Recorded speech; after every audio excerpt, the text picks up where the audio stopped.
टैगोर जी के जो लिखे हैं तोता। तो बच्चों, रविंद्रनाथ टैगोर जी के बारे में जीवन परिचय बता चुकी हूँ। तो इस वीडियो में तोता की कहानी जो बहुत ही अच्छी है और सुंदर है। तो बच्चों, यह तोता की कहानी है जो कि आप लोग सुनिए, समझिए और लिखिए। रविंद्रनाथ टैगोर जी कहते हैं कि तोता के बारे में एक तोता था। वह बड़ा मूर्ख था, गाता तो था पर शास्त्र नहीं पढ़ता था। उछलता था, कूदता था, उड़ता था, पर यह नहीं जानता था कि कायदा कानून किसे कहते हैं। टैगोर जी कह रहे हैं कि तोता सब कुछ जानता था, लेकिन यह नहीं जानता था कि कायदा कानून किसे कहते हैं। तभी राजा बोले, उसमें राजा, मंत्री, उनके भांजे जितने भी थे सबको बुलाए। उसमें राजा बोले, ऐसा तोता किस काम का? राजा बोले, ऐसा तोता किस काम का जिससे लाभ नहीं है पर हानि जरूर है, नुकसान जरूर है। जंगल के फल खा जाता है, जिससे राजा मंडी से फल लाकर रख देते हैं, बाजार से उसमें टोटा पड़ जाता है, उसमें झाले पड़ जाते हैं। पर तोता जंगल का फल खा लेता है, लेकिन घर का बाजार का लाया हुआ फल नहीं खाता है। तभी राजा ने मंत्री को बुलाकर कहा कि इस तोते को शिक्षा दो। राजा ने मंत्री को बुलाया और कहा, मंत्री, तुम इस शिक्षे को, इस तोते को शिक्षा दो। तोते को शिक्षा देने का काम राजा के भांजे को मिला। तोते को शिक्षा देने का काम राजा के भांजे को मिला। पंडितों की बैठक हुई। विषय था उक्त जीव की अविद्या का कारण क्या है। गहरा विचार हुआ। पंडितों की बैठक हुई, उसमें बहुत गहरा विचार हुआ। सिद्धांत ठहरा, तोता अपना घोंसला खरपतवारों से बना लेता है। ऐसे आवास में विद्या नहीं आती।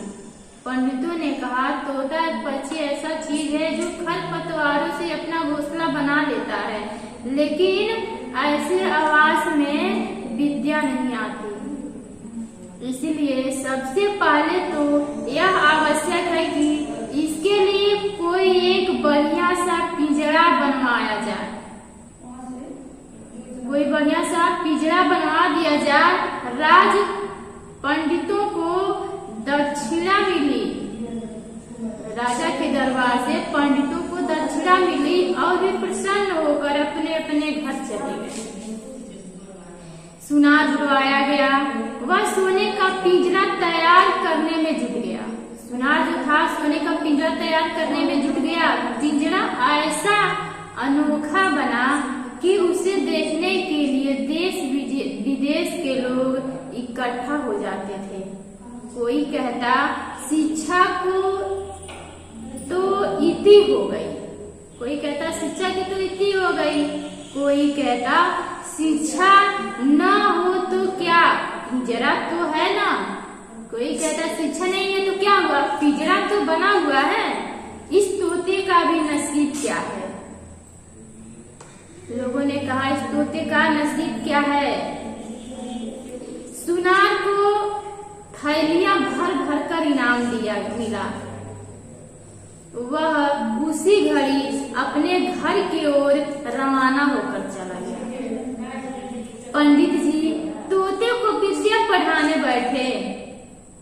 नस लेकर बोले, वह अपने मन में खुद इति से बोले, यह काम थोड़ी पोथियों का नहीं है। उन्होंने कहा, उन्होंने अपने पोथी पत्रा लेकर बैठे और कहे कि इस 4 पन्ने जो है, इस इतने पोथियों से काम नहीं चलेगा।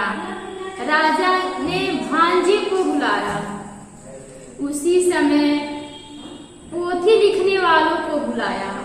पोथियों को नकल होने लगी। जो पोथी लेकर पंडित जी बैठे थे, उसी की पोथी की नकल करने के लिए नकलवासियों को बुलाया गया और पोथी लिखने के लिए इतने पन्ने इकट्ठे कर दिए गए, इतना पोथी लिखा गया उसमें कि रखने के लिए जगह नहीं था। जिसने भी देखा उसने यही कहा शाबाश।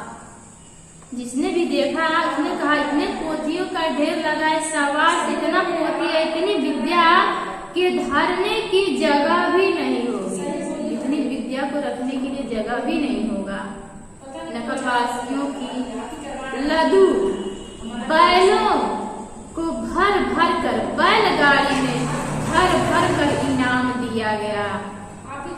वे अपने अपने घर की ओर दौड़ पड़े। उनकी दुनिया में तंगी की नाम ही, उनकी दुनिया में तंग रहने की, परेशानी रहने का नाम ही नहीं था। उन्नत ही उन्नत हुए। दामी पिंजरे की देख रेख में के भांजे बहुत व्यस्त रहने लगे। दामी पिंजरे के देख रेख में राजा के भांजे बहुत व्यस्त रहने लगे। इतने व्यस्त की व्यस्तता की कोई सीमा न रही। मरम्मत के काम भी लगी ही रहते, फिर झाड़ू पोछा पालिश धूम ही मची थी। जो ही देखता यही कहता उन्नत हो रही है। इतनी तैयारियां चल रही थी कि जो ही देखता था वही कहता था कि वाह क्या उन्नति हो रही है।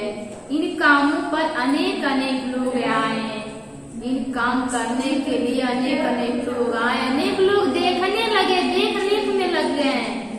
महीने महीने मोटे मोटे वेतन ले लेकर बड़े संदूक भर भर कर वे अपने चचेरे ममेरे मौसेरे भाई बंद बड़े प्रसन्न हुए और बड़े बड़े काठों वाला खानों में मोटे मोटे गद्दे बिछाकर बैठ गए।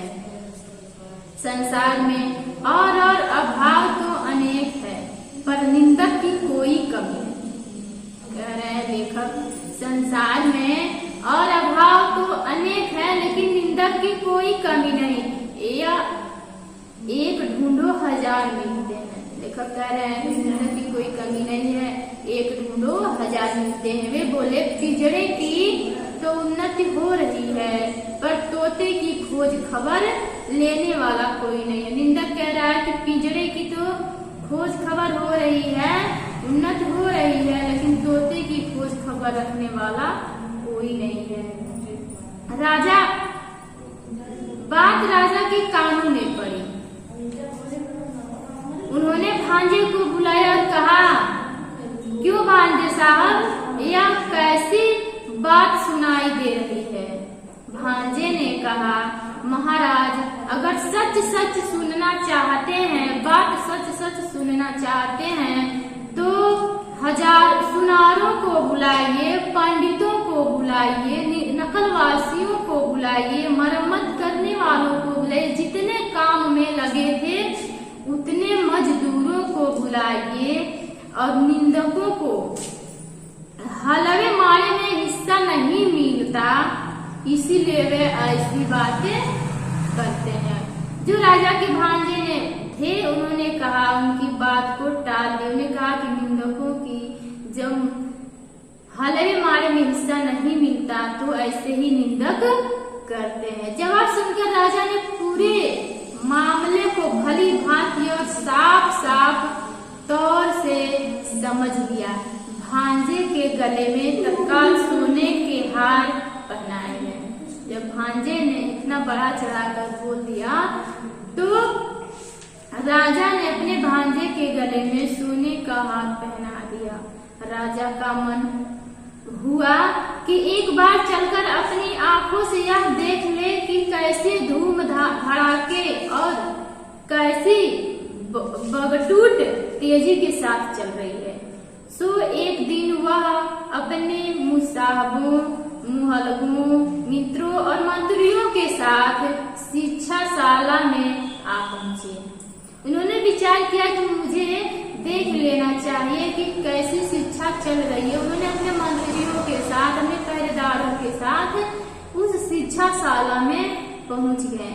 उसके पहुंचते ही ड्यूटी के पास शंख, घड़ियाल, ढोल, ताशे, बंदूक, नगाड़े, तुरहिया, भेड़िया, दमार आदि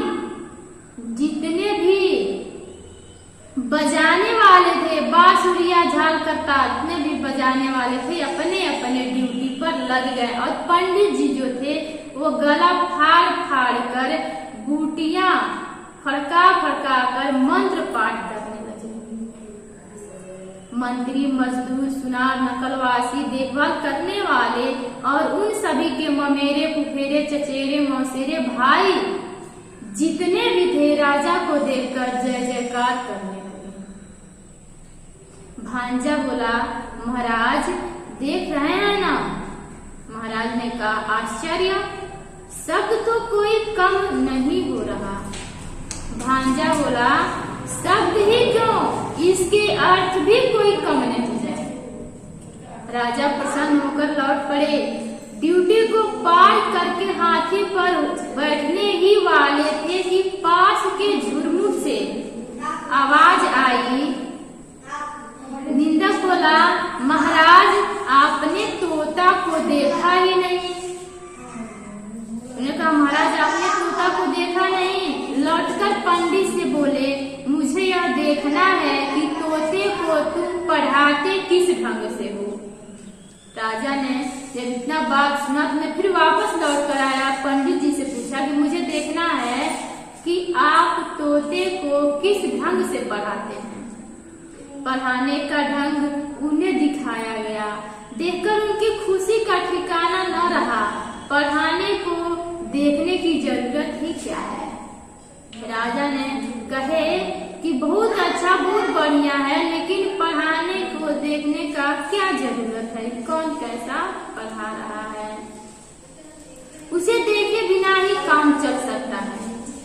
राजा ने सोचे कि तोते को बिना देखे काम चल सकता है। राजा ने इतना तो अच्छी तरह समझ लिया कि बंदोबस्त में कोई कमी, भूल चूक नहीं हुई है। पिंजरे में दाना पानी तो नहीं था, फिर सिर्फ शिक्षा। पिंजरे में, तोते के पिंजरे में दाना पानी नहीं था, पर थी सिर्फ शिक्षा। यानी ढेर की ढेर पोथियों के ढेर पन्ने फाड़ फाड़ कर कलम के नोक से तोते के मुंह में घुसेड़े जाते थे। जो तोता पिंजरे में बैठता, उस पिंजरे में दाना पानी कुछ नहीं था, लेकिन जितने पोथी पतरे की पन्ने थी कलम के नोक से तोते के मुंह में घुसेड़े जाते थे। उस पन्ने को घुसेड़े जाते थे। गाना तो बंद ही हो गया था। चीखने चिल्लाने की भी कोई गुंजाइश नहीं छोड़ी गई। तोते का मुंह ठसाठस भरकर बिल्कुल बंद कर दिया गया था। देखने वाले की रोंगटे खड़े हो जाते हैं। अब दोबारा राजा हाथी पर चढ़ने लगे तो उन्होंने काम उमेठू सरदार की तारीफ कर दी कि निंदक की कान उमेट दो, निंदक की कान को बंद कर दो। तोता एक दिन पर दिन भद्र रीति के अनुसार अधमरा होता गया। अभिभावकों ने समझा कि प्रगति काफी आश्चर्यजनक हो रही है, फिर भी पक्षी स्वभाव के एक स्वाभाविक दोष से तोते का पिंड अब भी छूट नहीं पाया था।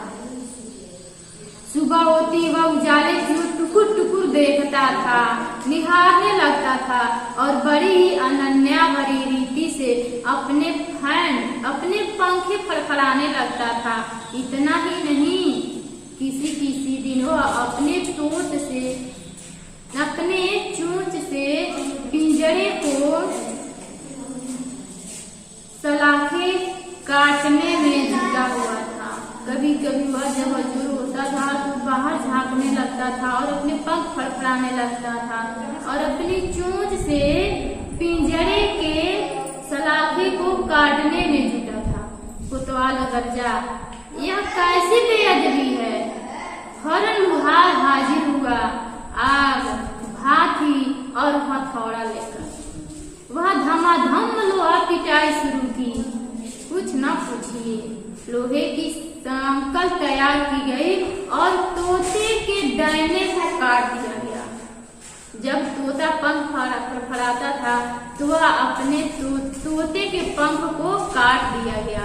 राजा के संबंधियों ने हाड़ी जैसे मुंह लटकाकर और सिर हिलाकर इस राज्य के पक्षी सिर्फ बेवकूफ ही नहीं नमक हराम भी है।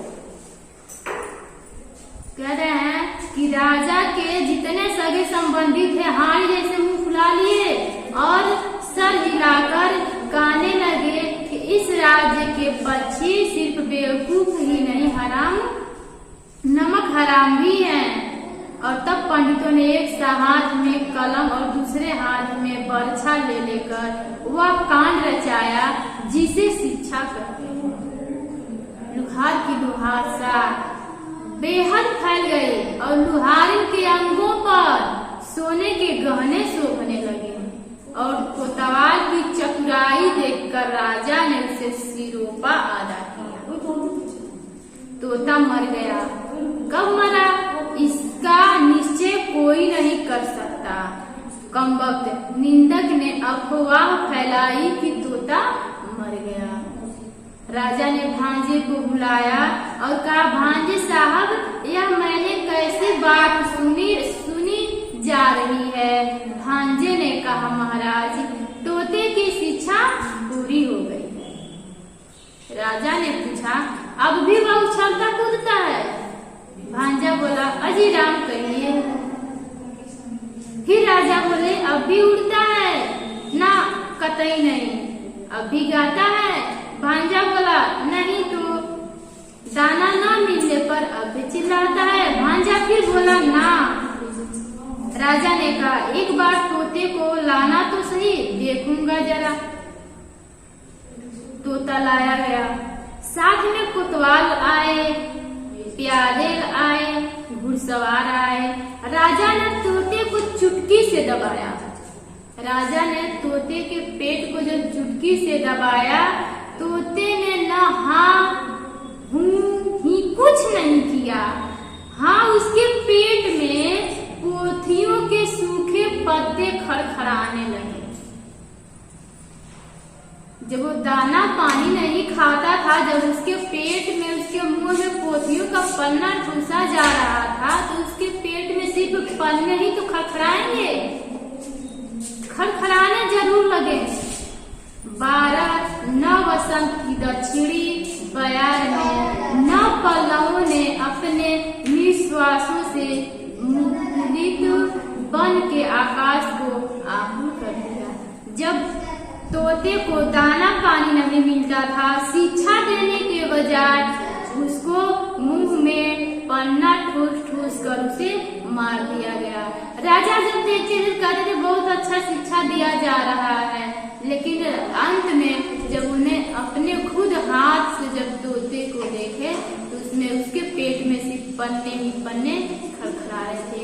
तो बच्चों, ये है रविंद्रनाथ टैगोर जी की तोता के बारे में कहानी, जिसमें राजा के भांजे ने कितना ही उस तोते के ऊपर इतना अत्याचार किए। यही है तोता की